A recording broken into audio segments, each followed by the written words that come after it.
네, 만나서 반갑습니다. 저는 2010년도에 처음 시리아로 파송을 받았습니다. 시리아가 어딘지 아시나요? 뉴스로는 많이 들어보셨죠. 예전에 시리아 내전. 그런데 이스라엘이 있습니다.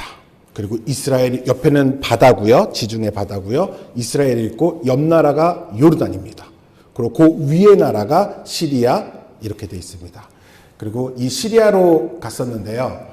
그 시리아로 파송받았다가 2010년도에 파송받았다가 2011년도에 내전이 발생했습니다. 그래서 그 시리아 내전이 발생해서 저희도 시리아에서 시리아 밑에 있는 요르단으로 오게 되었습니다. 요르단은 성경에 많이 나옵니다. 암몬 들어보셨나요? 모압 족속, 에돔 족속, 그들이 있는 땅이 바로 요르단입니다. 그래서 그곳에 와서 그 다음부터 이제 저희가 시리아 난민들을 섬기는 일을 그 요르단과 시리아의 국경 마을이 있어요. 요르단 북쪽에 마프락이라는 그 국경 마을에서 거기서 이제 시리아 난민들이 많이 살고 있기 때문에 피난 온 그 사람들을 저희가 섬기는 일들을 시작했습니다. 저희가 언어가 마치고 난 다음에 시리아 난민들을 섬기기 위해서 이제 살기 시작했는데 처음에 저희가 생활비를 빼고 저희가 가진 재정이 한 100만 원 정도가 있었어요. 근데 시리아 난민들이 대부분 시리아에서 요르단 국경을 넘으려면 짧게는 한 20-30km, 길게는 100km를 걸어서 이동해야 돼요. 왜냐면 전쟁 중이기 때문에 주변에 이제 총도 많이 쏘고 그래서 밤에도 굉장히 조심하고 그래서 이렇게 걸어서 넘어가야 되다 보니까 여기서 전쟁이 나면은 챙길 수 있는 게 몇 가지가 없잖아요. 그쵸? 네. 이불 챙기시겠습니까? 네. 그러면 냄비 챙기시겠습니까? 네. 그러면 뭘 챙기죠? 옷은요? 옷은 챙깁니다. 왜냐면 옷으로 입을 대용으로 쓸 수 있고. 그러니까, 그리고 돈 챙기고 뭐 챙기고 뭐 하다 보면 결국 챙길 수 있는 게 얼마 없어요. 그리고 아이들도 대부분 거기는 일단 서너 다섯, 네. 이게 기본입니다. 아이들이. 그러니까 아이들도 많고, 계속 낳고 그러니까 자식이 대이동이에요. 가족들이 대이동이니까 별로 가질 수 있는 짐이 별로 없어요. 근데 딱 요르단에 도착했는데 밥 해 먹으려면 어떻게 해야 돼요? 냄비가 있어야죠. 근데 전쟁 나올 때 냄비니 가스통이니 이런 거 안 들고 나오잖아요. 네. 그러니까 막상 왔더니 집을 빌려서 이렇게 딱 거주를 하는데 가지고 있는 게 아무것도 없는 거예요.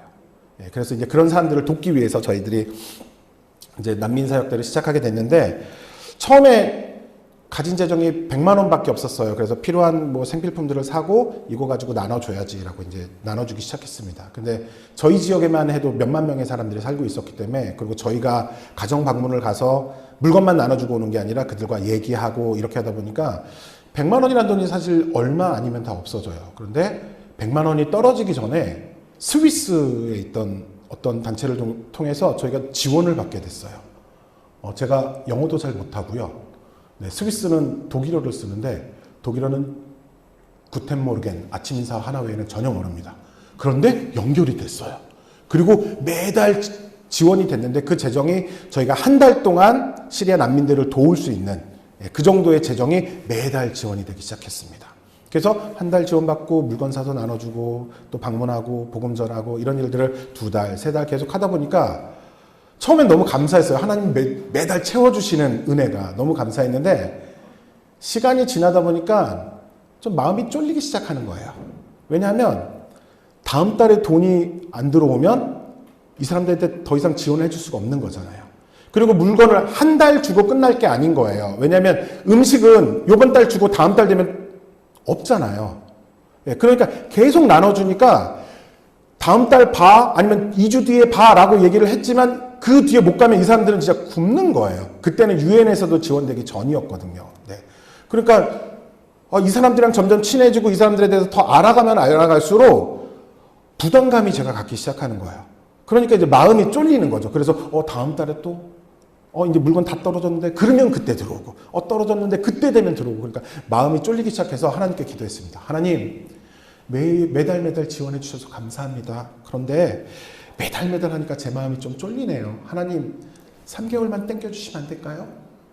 라고 기도를 했어요. 정말 하나님께 3개월만 땡겨달라고 기도했어요. 네, 저는 그리고 한 2주 3주 정도 지났을 때 저희가 북쪽에 있는 지방 도시에 살다 보니까 수도에 있던 암몬, 암만 암만이라는 데인데 암만이 수도입니다. 근데 그곳에 있던 기독교 NGO한테 저희한테 연락이 왔어요. 그러더니 김재희 선생님 맞나요? 그러니까 네 맞습니다. 당신이 그 북쪽 마을에 살고 있는 거 맞나요? 그러니까 네 그렇습니다. 그랬더니 저희 단체에서 저희 NGO에서 그 북쪽 지역에 있는 시리아 난민들한테 물건을 지원해주고 싶은데 혹시 선생님께서 담당 책임자가 돼줄 수 있냐고. 그래서 네 괜찮습니다. 그랬더니 그쪽에서 저희가 지원해주는 건 선생님뿐만 아니라 주변에 계신 모든 선교사님들이 다 쓸 수 있을 만큼의 물건을 지원해 줄게요.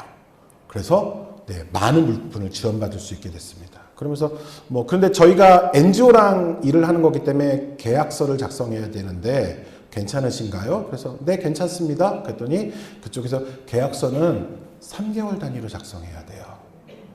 네, 그래서 3개월 물품을 지원받고 또 한 2달 정도 되면 끝나기 한 달 전쯤에 또 미리 연락이 와요. 다음 달 또 재연장 해서 계속 지원을 받게 됐어요. 네, 그리고 나서 보니까 먹을 것만 주면 끝나는 게 아니잖아요. 어느 여름이 되니까 시리아, 요르단 이쪽은 여름 되면 온도가 한 50 정도 올라가요. 네, 50도의 느낌은 아주 달궈놓은 맥반석 돌을 코앞에다가 댄 느낌이에요. 그러니까 숨을 쉬어도 그 사우나 들어가시면 그 느낌 있잖아요. 들어가면 건식 사우나 들어가면 뜨겁잖아요. 그 느낌이에요. 문을 딱 여는 순간 막 돌이 바로 이런 느낌이거든요. 그러니까 엄청 더워요. 그런데 그 난민들한테 뭐 있겠어요? 먹고 살기도 힘든데.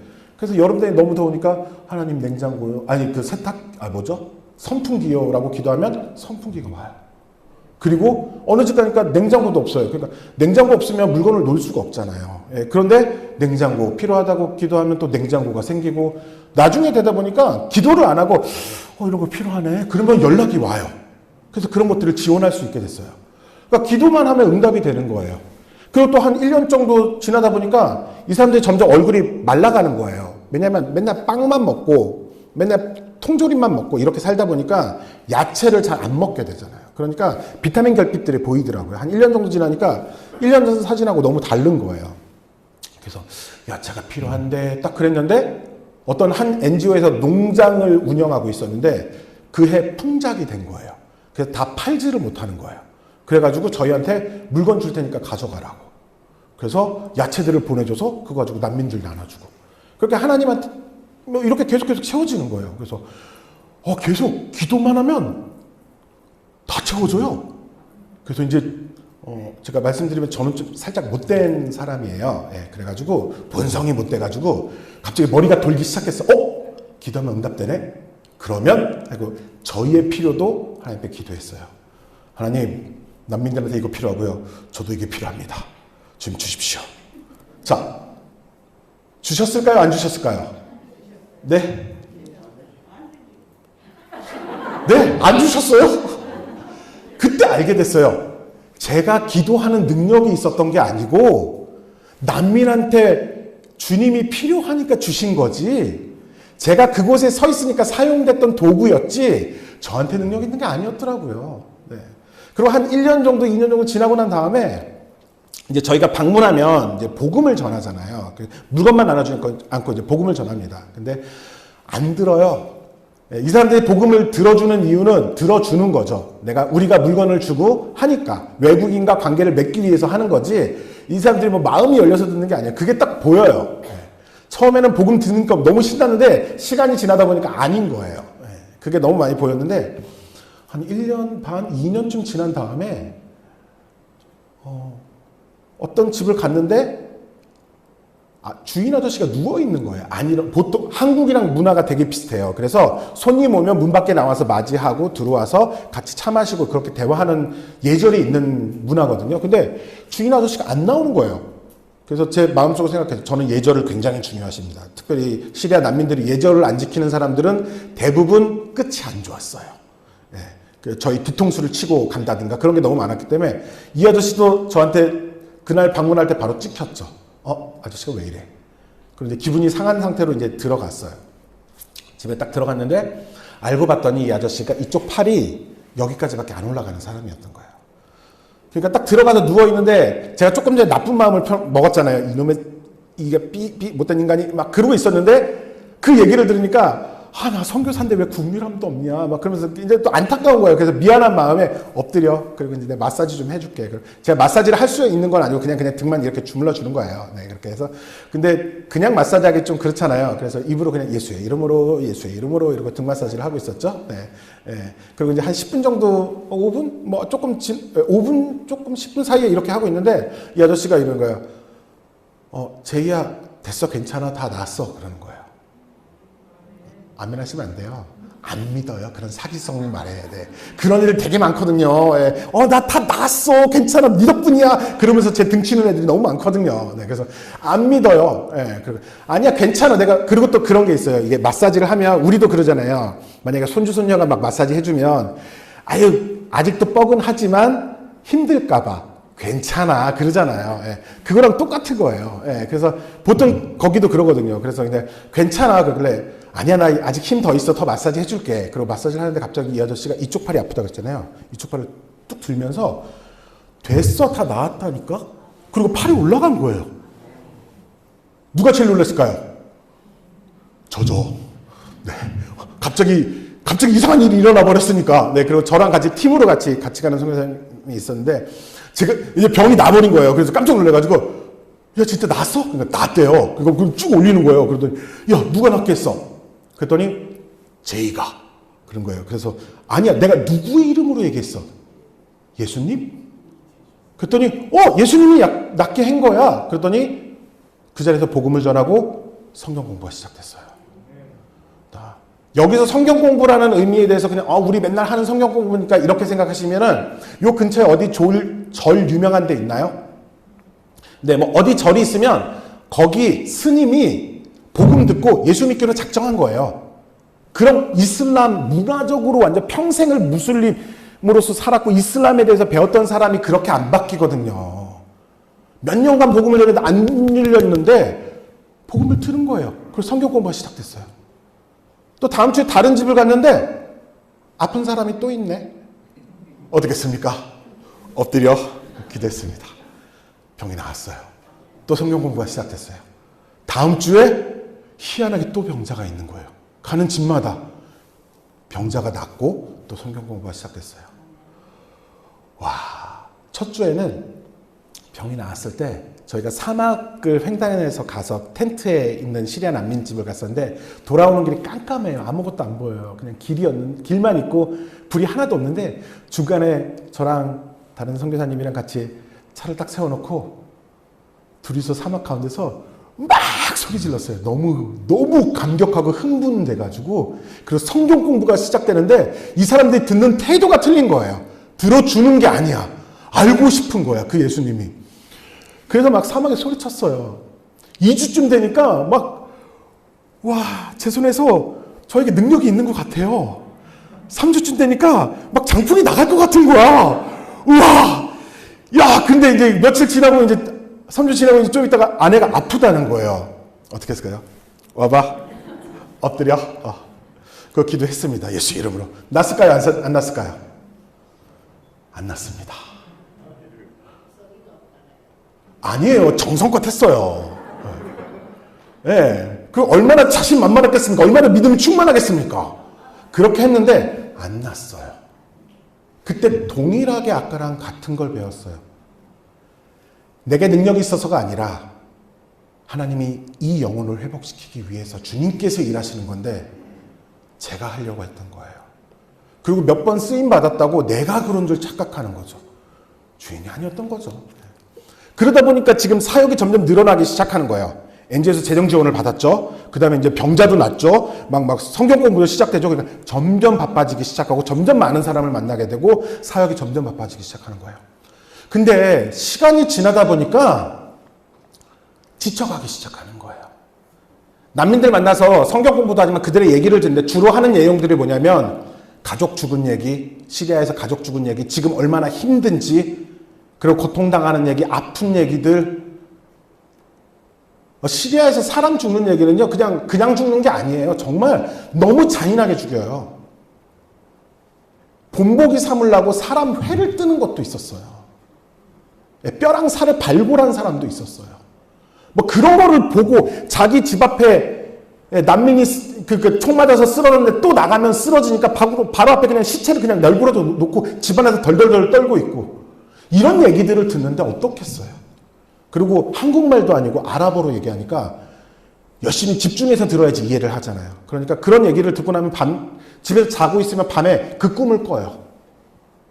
그러니까 완전 피폐해지는 거예요. 정신도 피폐해지고 내면도 말라가고 사역은 많아지고, 그러니까 힘들어지는 거예요.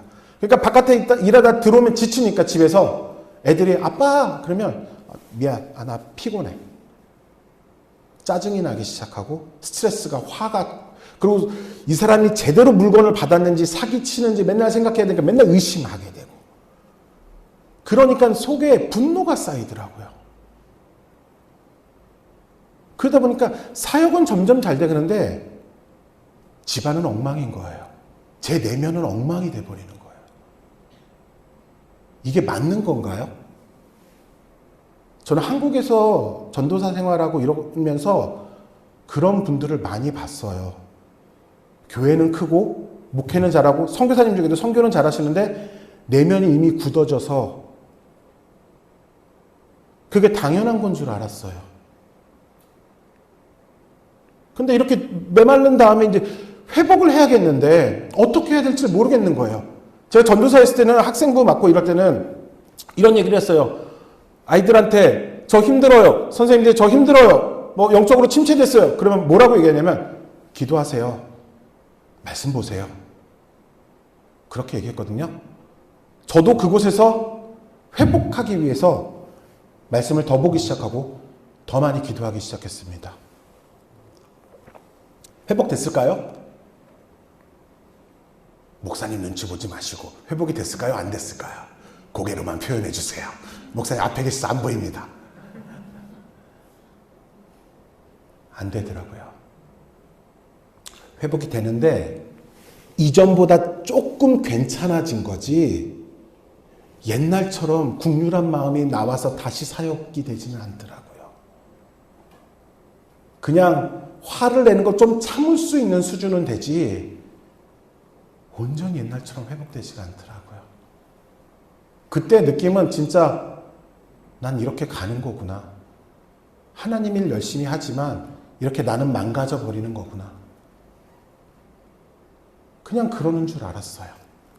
저는 문제가 있을 때마다 성경을 봅니다. 평상시도 자주 봐야 되는데 문제가 있으면 꼭 찾아봐요. 대답을 찾아요. 성경에서 어떻게 하는지. 근데 성경을 보니까 저는 겉사람은 점점 강성해지고 커지고 사역은 잘 되고 제 속사람은 말라갔는데 바울은 그렇지 않더라고요. 그의 겉사람은 시간이 갈수록 낡아지고 약해져 갔지만 그의 속사람은 늘 새롭고 더 강건해져 갔어요. 그러면 결단해야 돼요. 뭐가 맞는 거죠? 제가 경험하고 봐왔고 제 상태가 이런 게 맞는 건가요? 아니면 주의 말씀이 맞는 건가요? 정말인가요? 일단 제가 틀렸다고 생각하고 기도하고 뭐 이랬지만 회복 안 된 상태로 그냥 난 이런가 보다 그러고 살아가고 있던 어느 날 차를 마시고 있는데 그냥 주님을 만났어요. 제가 어디 가서 기도하거나 이래서가 아니라 그냥 주님을 만났어요. 다시 만났어요. 근데 만난 게 옛날처럼 찌릿하지도 않아요. 그리고 그전에 병도 났잖아요. 그런 게 없어요. 그냥 단 한 가지. 주님이 내 안에 계신 게 믿어졌어요. 진짜로 믿어요. 그전에도 진짜 믿었거든요. 왜냐하면 기도하면 다 응답됐잖아요. 그래서 저는 제가 하는 사역을, 그러니까 그 모든 사역에 하나님이 저와 동행한다고 생각했었어요. 근데 내 안에 계신 주님이 믿어지고 나서 제가 다른 눈이 열렸어요. 다른 걸 보게 됐어요. 뭐냐면 지금까지 했던 것은 제가 난민을 바라보고 제가 난민의 필요성을 보고 하나님께 구했더니 하나님이 채워주신 거였어요. 자, 이건 누가 하는 사역이죠? 자, 다시 한번 들어보세요. 제가 사역을 보고 제가 필요를 주님께 요청하고 주님이 도와주신 사역. 내가 주인공이었더라고요. 주님의 일이었지만 내가 계획한 사역에 주님이 도와주신 거였지 주님께서 먼저 말씀하시고 행하는 곳에 제가 동참하는 사역이 아니었더라고요.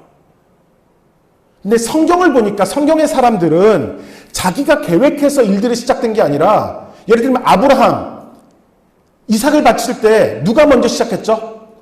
주님이 먼저 말씀하셨잖아요. 아브라함은 순종했다더라지 아브라함이 행했더라가 아니에요. 그 다음의 상황들도 보면 모세도 자기가 구원 계획을 갖고 있는 게 아니라 하나님이 말씀하시고 그가 순종한 거였어요. 바울도 자기 계획이 있었지만 주님이 다른 곳으로 가라 하니 순종했어요. 달랐더라고요, 사역이. 그리고 나서 주님께 기도하기 시작했습니다. 제 모든 것을 하나님 앞에 내려놓기 시작했어요. 제 비자, 제가 회사를 통해서 회사를 세우고 비자를 받고 있었는데 비자, 제가 가지고 있는 자동차, 저희 자녀들의 문제, 자녀 교육이라든가 제가 사역하는 사역지, 제가 하는 사역들, 제가 거기서 내려놓을 수 있는 모든 것들 하나님 앞에 내려놨어요. 하나님, 다 멈추겠습니다. 하나님이 하시는 것에 제가 동참하고 싶습니다. 그리고 하나님이 정말 어떻게 하시는지 제가 보고 싶습니다. 그리고 한 몇 개월이 지난 다음에 저희가 기도하는 그 자리에서 주님이 제 아내 김인숙 선교사에게 고아라고 말씀해 주셨어요. 그리고 나서 저희 사역을 다 멈추고, 그 전에 멈췄지만 고아 사역으로 다 전환하기 시작했어요. 그러면서 주님께서 지혜가 주신 것이 뭐였냐면 학원을, 외국인이 고아원을 요르단에서 세울 수는 없어요. 그래서 그게 돈 많은 NGO도 시도를 했다가 안 됐거든요. 그래서 저희 외국인이 고아원을 세울 수는 없게끔 완전히 모두가 알고 있는 상황인데 고아 사역을 하라니까 방법이 없잖아요. 근데 기다리기로 했어요. 하나님께서 어떤 지혜를 주시고 어떻게 하시려는지. 근데 어떤 마음을 주셨냐면 주님께서 학원을 세우고 그 학원에 기숙사를 세우면 기숙학원이 되는 거잖아요. 결국 데리고 사는 건 똑같잖아요. 근데 기숙학원은 모두 다 이렇게 하거든요. 고아원은 안 되지만 기숙학원을 할 수 있거든요. 그리고 나서 이제 기숙학원을 세우기로 했죠. 이제 그 마음은 주셨는데 그 다음엔 어떻게 해야 되죠? 저는 이렇게 합니다. 하나님이 고아에 대한 사역을 주셨네. 기숙학원을 해야겠네. 그러면 뭐를 하고 쫙 계획을 세워요. 그런데 그렇게 하면 또다시 제가 망가진다는 걸 알게 되니까 그렇게 안 하기로 했어요. 우리가 제일 흔하게 하는 말이지만 제일 어려운 말. 주님 하십시오. 기다리겠습니다. 기다리겠습니다. 고아라는 말씀을 주시고 1년 동안 아무 말씀이 없으셔요. 사람들이 물어봐요. 무슨 사역하세요? 그러면 요즘에 무슨 새로운 거 준비하세요? 왜 예전에 하던 사역 안 하세요? 뭐 하세요? 그럼 놀고 있어요. 좋은 말로 포장할 수 있잖아요. 제가 주님의 말씀을 주님의 뜻을 기다리고 있습니다. 이렇게 얘기하고 싶은데 그렇게 말하고 싶지가 않고 정말 제가 지금 뭘 하고 있는지 얘기하고 싶었거든요. 그냥 놀고 있는 거거든요. 주님 말씀 주실 때까지. 그리고 고아사역이라는 얘기를 들었을 때 솔직히 하고 싶지가 않았어요. 저는 청소년부 이상 사역만 해서 만약에 그 청소년들은 주로 얘기를 하면 알아들어요. 근데 교회 학교 애들은 제가 막 뭐라고 얘기를 하면 네? 그리고 잘 못 알아들어요. 그래서 저는 어린이보다는 좀 어른 이상의 사역들을 좋아하고 그런 사역들만 많이 했었는데 고아들은 좀 어리잖아요. 그러니까 사역을 하고 싶은 마음이 안 들어 최대한 그냥 기다리고 있었죠. 하나님께서 어떻게 하시는지. 한 1년 2개월 정도 지났을 때 제가 어디를 가고 있는데 친구네 집이 건물이 있는데 이제 2층을 딱 지나가는데 갑자기 2층을 임대하라는 마음을 주셨어요. 근데 그 말이 정말 성경에 보면 이런 구절이 있어요. 양은 목자의 음성을 안다고. 근데 정말로 들으면 알겠더라고요. 이게 맞는지 안 맞는지 분간할 틈이 없어요. 그냥 네, 순종하겠습니다라는 말밖에 안 나오더라고요. 그 말씀이 세지도 않고 너무 따뜻하고 부드러운데 말씀이 굉장히 위험이 있어서 그냥 듣는 순간 네라고밖에 말할 수 없었어요. 옛날에는 막 음성 어떻게 듣지? 이거 맞나? 저거 맞나? 그랬거든요. 근데 너무 명확하게 들렸어요. 그리고 나서 저희 생활비를 빼고 났더니 2층을 3개월 정도 임대할 수 있는 돈이 있더라고요. 그래서 2층을 딱 집주인한테 얘기하고 2층을 임대했습니다. 그리고 이제 주님이 뭔가 하실 것 같은 거야. 그래서 플라스틱 의자를 하나 2층에 놓고 기다리고 있었어요.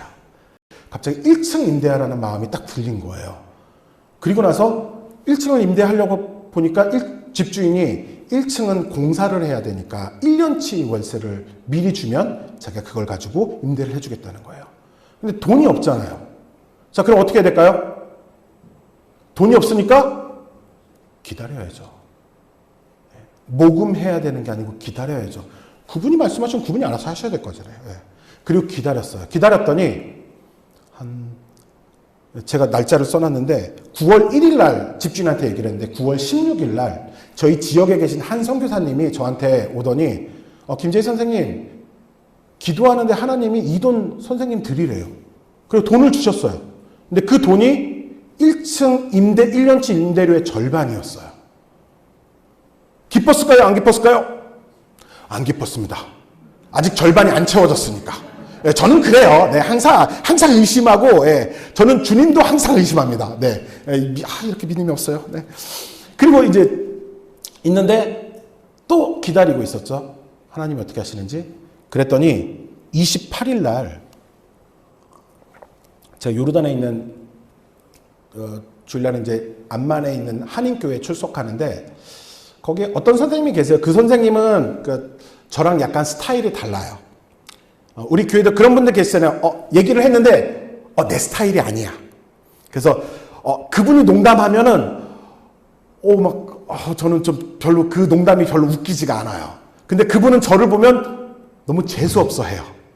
그래서 그냥 서로 인사하고 잘 지내지만 그러나 깊이 있게 교제하고 싶지 않은 그런 분이세요. 그런데 갑자기 9월 28일 날 그 선생님이 예배 끝나고 저를 부르시는 거야. 김재희 선생님 잠깐 좀 봐요. 생각했죠. 드디어 터질 것이 터졌구나. 내 뭐 마음에 안 드는 게 있겠구나. 그 이제 싸울 준비를 마음의 준비를 하고 한마디 하면 바로 쳐야지. 그리고 이제 마음에 이제 그 사람의 잘못된 거 쫙 되뇌이면서 준비를 하고 있었죠. 한 번 쳐라. 근데 그리고 뒤로 딱 불러내더니 하는 말이 김재희 선생님, 제가 선생님 싫어하는 거 알죠? 대놓고 그러는 거예요. 그래서 네. 그랬죠? 이제 한마디만 더 하면 바로 치려고. 근데 갑자기 주머니에 봉투를 딱 꺼내더니 하나님 이거 주래요.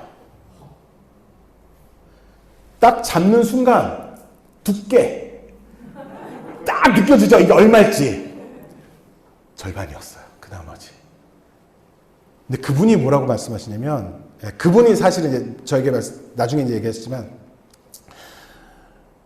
원래 그 당시에 그분이 평신도 선교사로 나가서 신학을 공부하고 계셨어요. 그래서 요번 학비가 필요한데 돈이 없어서 하나님께 기도를 했는데 한국에서 어떤 분이 그 학비를 지원해 주신 거예요. 이번 학기 학비를. 그래서 하나님 앞에 무릎 꿇고 감사합니다라고 하려고 그랬는데 감사합니다가 끝나기도 전에 제희 줘라 그랬대요. 다른 사람도 아니고 하필이면 그 제희를 주라는 거예요. 그리고 저한테 주셨어요. 제 스타일은 아니지만 굉장하신 분이죠. 음성 듣고 순종하신 분이잖아요. 그리고 놀라운 일은 그 다음부터 그분이랑 계속 같이 사역을 하게 돼요. 하나님께서 그렇게 하시더라고요. 그렇게 해서 재정이 채워졌습니다. 그래서 센터를 임대하고 시간이 지나서 이제 고아들까지 데리고 살 수 있게 되었습니다.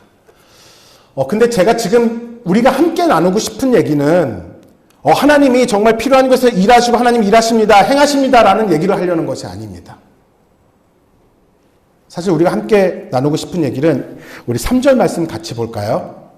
내가 너희 가운데 거할 때에 약하고 두려워하고 심히 떨었노라. 아멘. 바울이 말하는 거예요. 우리가 알고 있는 그 엄청난 사역자, 그리고 선교사, 그리고 복음의 기초를 잡았던 그 바울이 내가 너희 가운데 거할 때 약하고 두려워하고 떨었대요. 이 순간도 하나님의 일이 계속되는 상황이었고 복음을 전하는 상황이었고 주의 말씀이 이루어지는 그 순간이었는데 바울은 약하고 두렵고 떨었대요. 아까 전에 말씀드렸던 그런 사역들 하나님께서 정말 일하시고 쉬지 않고 행하시지만 저도 동일한 고백을 하게 돼요. 약해요. 왜냐하면 회사를 세운다면 회사를 매년 재등록을 해야 되는데 관공서를 가면 저희가 시골 동네다 보니까 외국인이 별로 없어요. 저를 딱 보면 이 사람들이 어떻게 해서든 돈을 뜯어내고 싶어서 보는 시선이 틀려요. 도장 하나만 찍어주면 되는데 뺑뺑이를 돌려요.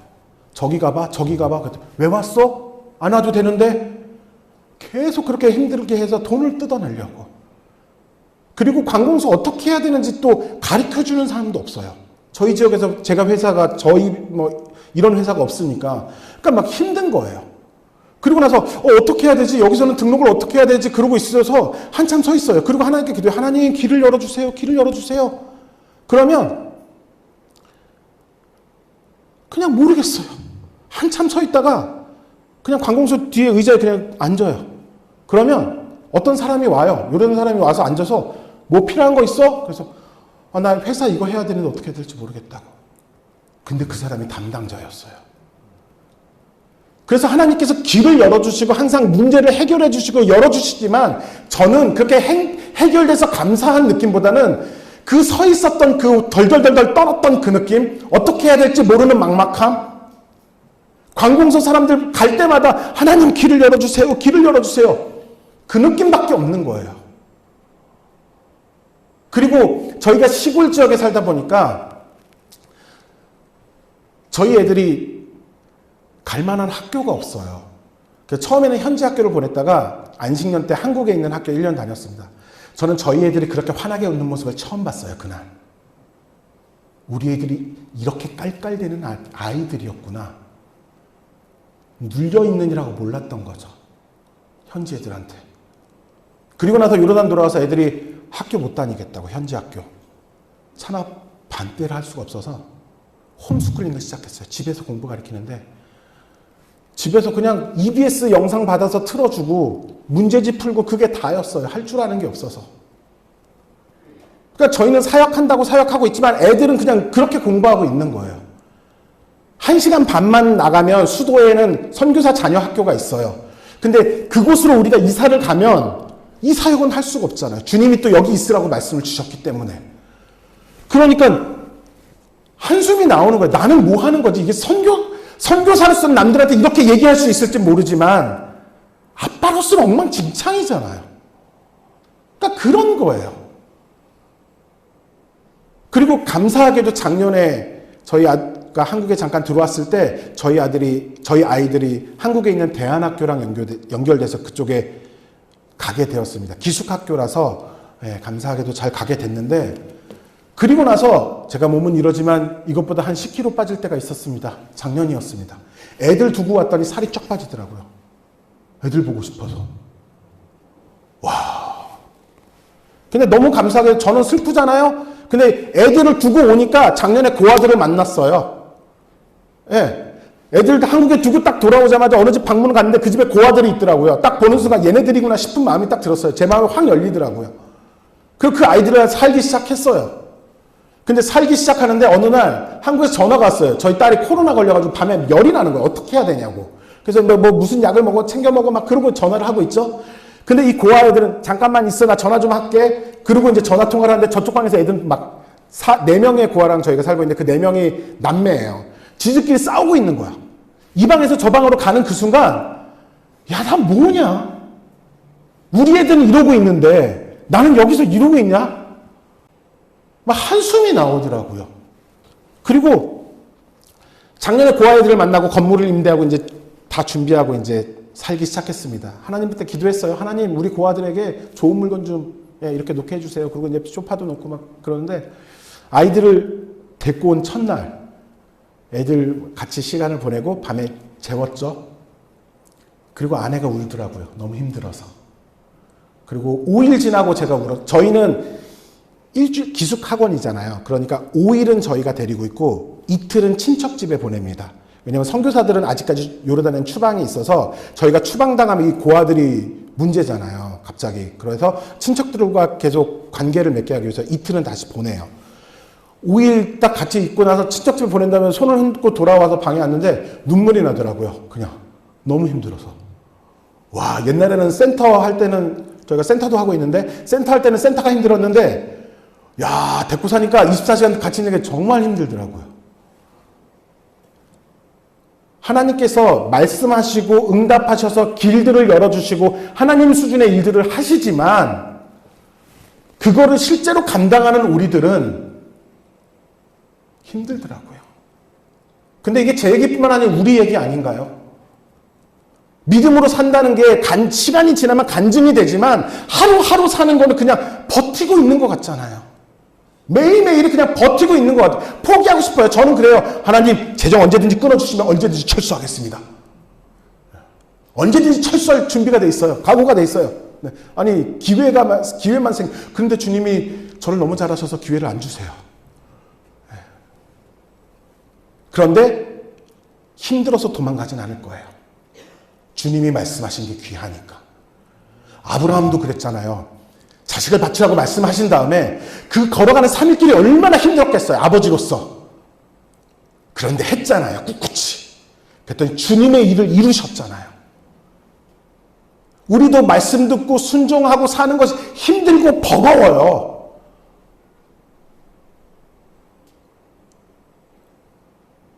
그런데 그냥 버티는 거예요. 근데 제가 예전에는 이랬으면 망가졌을 텐데 바뀐 것이 하나 있어요. 뭐냐 하면 주님이 계시잖아요. 아침에 기도를 하기 시작했어요. 물론 기도했지만 새벽 예배 때문이 아니고 선교사 때문이 아니고 목사이기 때문이 아니라 살기 위해서. 아침에 주님 오늘 일용할 은혜를 주세요라고 기도를 안 하면 숨쉬기가 힘들어요. 근데 아침에 그 기도를 하면 새 힘을 주시진 않아요. 그런데 놀라운 변화가 있어요. 뭐냐 하면 아침에 기도를 했더니 그 아이들이 문을 열었을 때 제가 짜증을 안 내요. 웃음으로 맞이해요. 물론 그 약발이 오래 가진 않아요. 하지만 저는 아침에 그 아이들을 그리고 제 사역하는 그 선교지를 웃음으로 시작할 수 있다는 게 저에겐 기적이거든요. 그런데 그 기적이 매일매일 일어나요. 숨 쉴 때 한숨이 아니라 일반적인 숨을 쉬는 게 저에겐 기적이거든요. 근데 주님께 기도를 하니까 그 일들이 일어나요. 우리 사는 것도 그렇잖아요. 믿음의 길 가는 게 그렇잖아요. 주님의 뜻 알고 순종하는 게 그렇고 목사님 말씀하실 때 그 말씀 듣고 이거 해야 되나 그리고 주님께 기도하면서 이 문제들을 어떻게 해야 될까 바둥바둥 버티니 하루하루가 너무 힘들잖아요. 하지만 주님이 우리에게 피난처를 주셨는데 날개를 주셨는데 그게 기도입니다. 그리고 주님이 안에 계십니다. 그리고 그렇게 하루하루를 살아갈 때 나는 하루하루 같지만 그게 아브라함의 3일 길이었고요. 모세의 40년이었습니다. 하루하루는 그냥 광야 같습니다. 놓지 않고 그 길을 갈 때 주님께서 우리의 삶을 통해서 주님의 일을 이루십니다. 우리 평화교회 성도님들 그리고 우리 모두가 그런 삶이 되었으면 좋겠습니다. 지금도 간증할 게 너무 많아요. 주님이 저희가 한국에 왔을 때도 하나님께서 이루신 일들이 되게 많아요. 고아들을 위한 일들을 주님께서 하시는 것들이 정말 많아요. 그리고 버거워요. 그게 너무 버거워요. 그것들을 하는 게.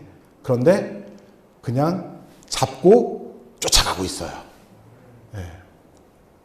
그런데 우리가 하는 거는 버티고 서 있는 것밖에 없는데 정신 차려야지, 휩쓸리지 말아야지 이러고 있는데 주님이 일하십니다.